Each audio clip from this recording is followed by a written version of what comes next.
ماذا تعرف عن كلية حقوق جامعة اسكندرية؟ وليه تدخل كلية حقوق أصلا؟ كلية الحقوق جامعة اسكندرية تم إنشائها سنة 1938.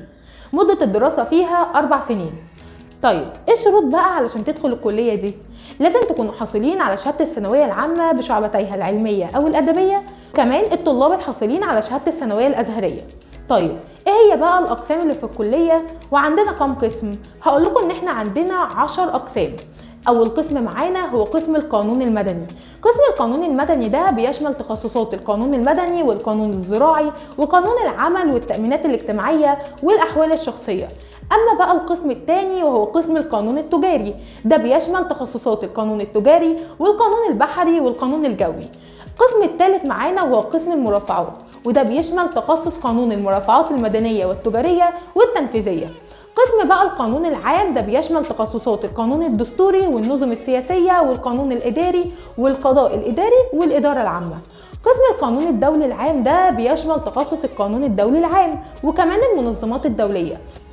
أما قسم القانون الدولي الخاص ده بيشمل تخصصات القانون الدولي الخاص. قسم فلسفة القانون وتاريخه ده بيشمل تخصص فلسفة القانون وتاريخ القانون.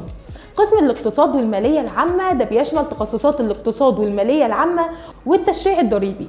طيب دلوقتي طبعا هتسألوني احنا هنتخصص امتى؟ هقول لكم ان انتوا مش بتتخصصوا في حاجة معينة. لو انتوا طلاب لسه مش بيكون ليكوا تخصص واحد، بتتخصصوا في كله. بس لو انتوا حابين تتخصصوا في حاجة واحدة فانتوا هتتخصصوا فيها وانتوا تحضروا درجة الماجستير.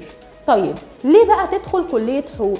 دراستك للحقوق وللقانون في مصر بتخليك تعرف وتتعلم كل المشاكل اللي في الحياة عموما وتتعلم ازاي تحلها، وده بيديلك نوع من انواع الثقة في النفس بشكل كبير جدا، ان حضرتك تكون فاهم كل المشاكل اللي بتدور حواليك في المجتمع وكمان تقدر تحط لها حلول كتير ليها.